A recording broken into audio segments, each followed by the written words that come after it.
Hello guys and welcome back to my channel. So pretty much from the start people were requesting videos in German. Well, today I finally gave in and the rest of this video will be in Deutsch. Für mich zählt Plätzchenbacken zur Weihnachtszeit einfach dazu und deswegen zeige ich euch heute meine Top 3 Plätzchen. Los geht's!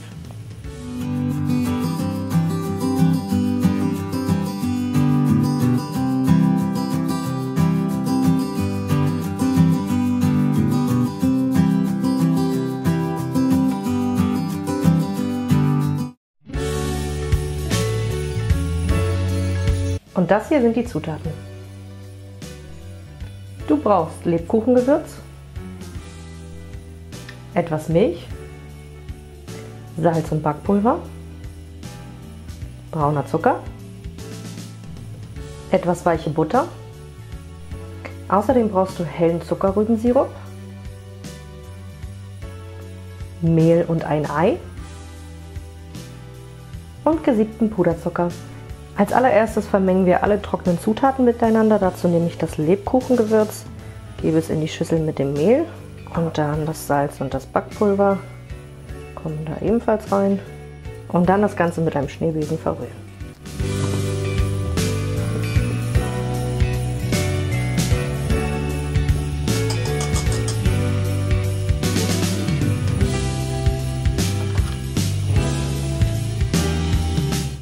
So, als nächstes kümmern wir uns um die nassen Zutaten. Dazu gebe ich die Butter in eine große Schüssel.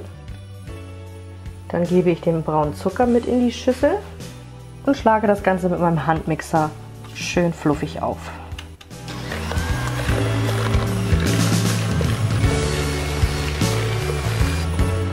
Wenn das Ganze so leicht karamellig aussieht, geben wir die Milch hinzu.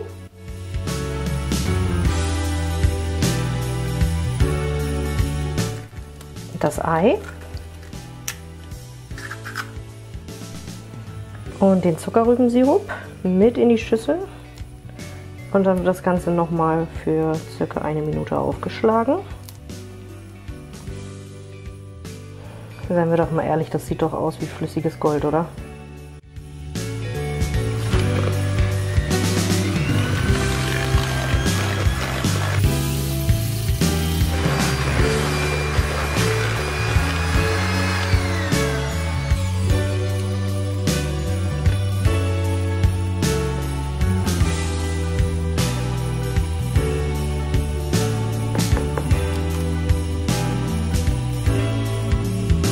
So, als nächstes wollt ihr die nassen Zutaten mit den trockenen Zutaten vermengen.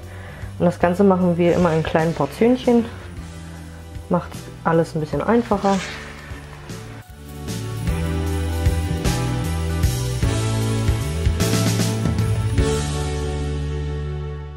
Die erste Ladung ist eingearbeitet. Jetzt nehmen wir wieder ein bisschen was von den trockenen Zutaten und geben sie mit in die Schüssel. So, und dann wieder vermengen. Das riecht einfach schon so krass nach Lebkuchen. Einfach Wahnsinn. Und dabei haben wir gar nicht so viel Lebkuchengewürz reingemacht, aber es ist halt wirklich sehr intensiv.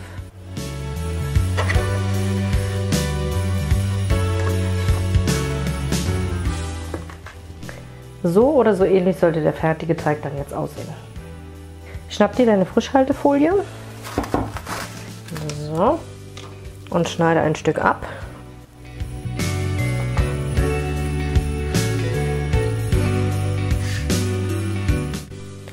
Als nächstes teilst du deinen Teig in 2 Teile und dann verteilen wir den ersten Teil auf der Frischhaltefolie und rollen diese ein.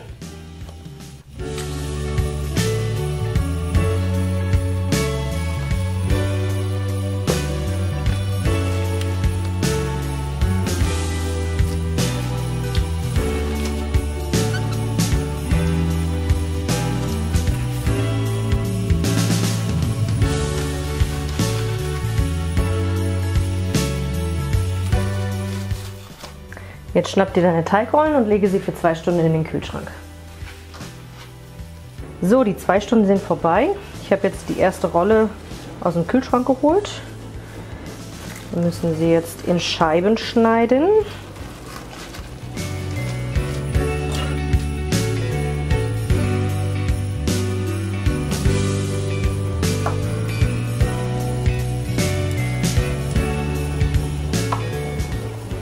Nehmen eine Scheibe von dem Teig und dann werden wir sie in den Puderzucker wälzen und aufs Backblech legen. Die Crinkle Cookies müssen jetzt für 13 Minuten in den Ofen bei 180 Grad Celsius oder 350 Grad Fahrenheit.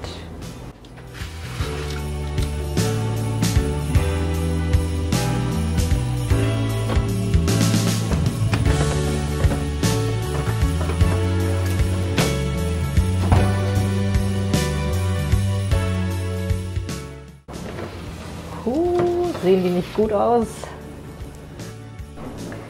Die Crinkle Cookies werden jetzt auf einem Teller umportioniert und dann müssen sie abkühlen. Und ich sag euch, die riechen extremst lecker nach Lebkuchen.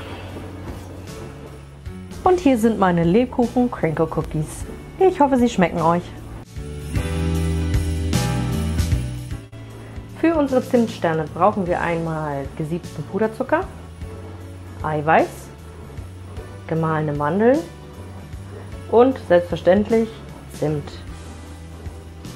Für die Glasur benötigen wir ebenfalls gesiebten Puderzucker und ein Eiweiß.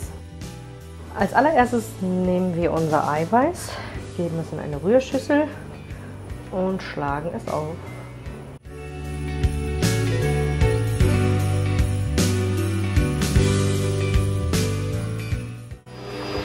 Den Puderzucker geben wir hinzu, sobald der Eischnee leicht angeschlagen ist. Der muss nicht komplett steif sein.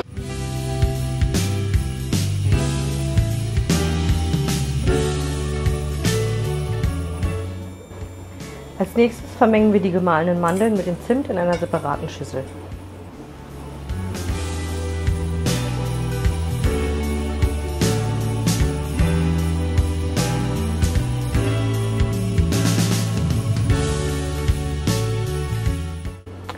Als nächstes vermengen wir die nassen Zutaten mit den trockenen Zutaten und da machen wir das auch wieder in Portionen.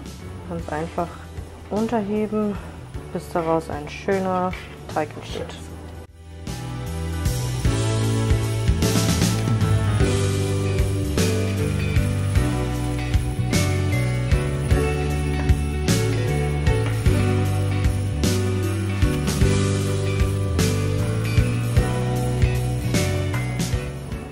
Der Teig ist jetzt soweit fertig. Der wird jetzt auch in Frischhaltefolie eingewickelt und dann kommt er auch für 2 Stunden in den Kühlschrank.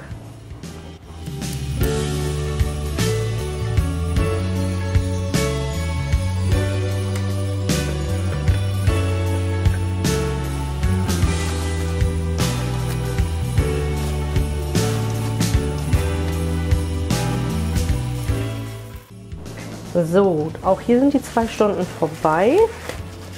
Ich will einmal kurz aufmachen.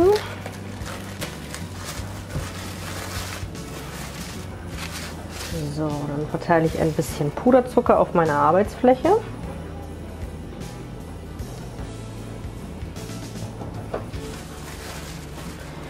Und dann müssen wir den Teig ausrollen. Ja, mal schön einreiben, damit nirgendwo was kleben bleibt.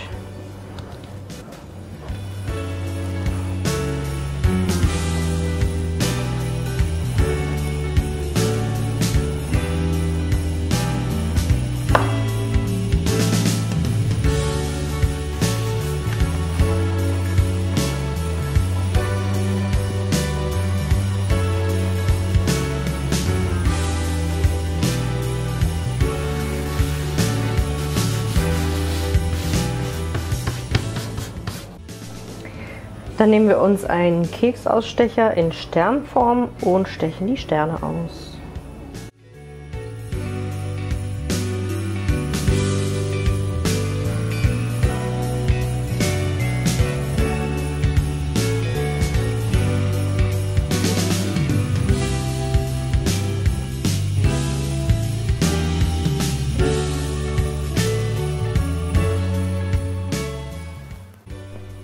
So, die sind fertig ausgestochen.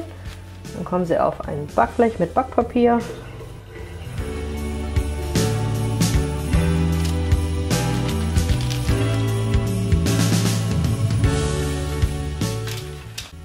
So, als nächstes das eine Eiweiß in eine Schüssel und aufschlagen.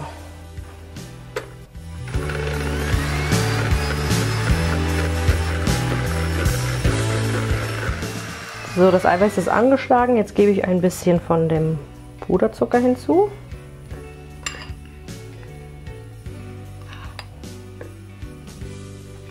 Dann wird es weiter aufgeschlagen und dann geben wir wieder Schritt für Schritt den Puderzucker hinzu.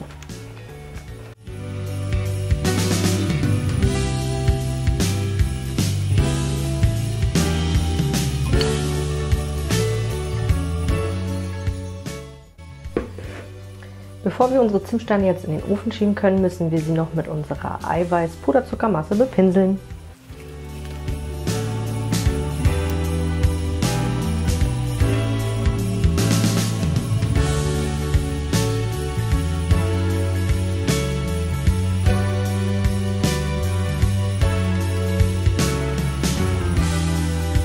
So, jetzt kommen die Zimtsterne für 12 bis 15 Minuten bei 150 Grad in den Ofen. Für unsere Schneebälle brauchen wir Vanille, weiche Butter, Mehl und Salz, etwas Zucker, gehackte Mandeln, Puderzucker und etwas Puderzucker, der bereits gesiebt ist, zum Bestäuben. Als allererstes werden die gehackten Mandeln mit dem Mehl und dem Salz vermengt.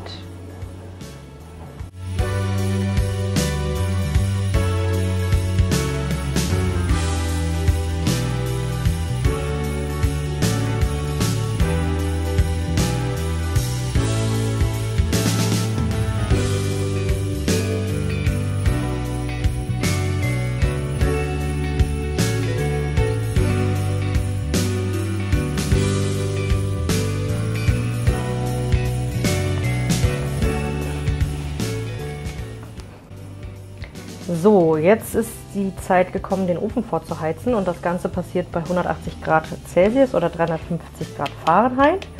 Und während der Ofen schön vorheizt, formen wir kleine Bällchen mit unserem Teig. So sollten die aussehen und dann kommen sie aufs Backblech.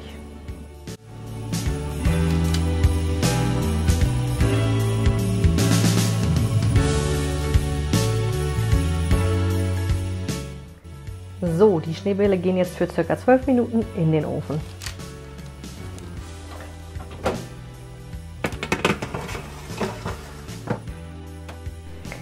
Nach den 12 Minuten im Ofen sehen sie dann ungefähr so aus. Jetzt müssen sie einmal abkühlen, das Ganze für 1-2 Minuten und dann rollen wir sie im warmen Zustand im Puderzucker.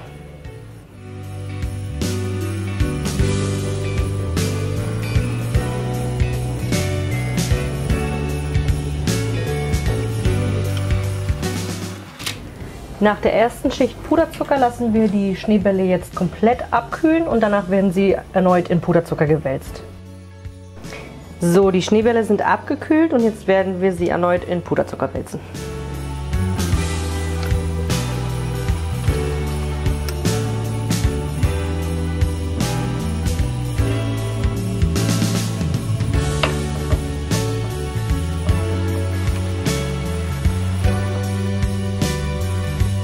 Hier sind meine Schneeballkekse. Und hier sind meine Top 3 Weihnachtskekse. Wenn dir dieses Video gefallen hat, lass mir gerne einen dicken Daumen nach oben da und vergiss nicht, meinen Kanal zu abonnieren. Und wenn du weitere Videos auf Deutsch sehen möchtest, dann kommentiere jetzt mit einem Deutschlandflaggen-Emoji. Vielen Dank fürs Zuschauen.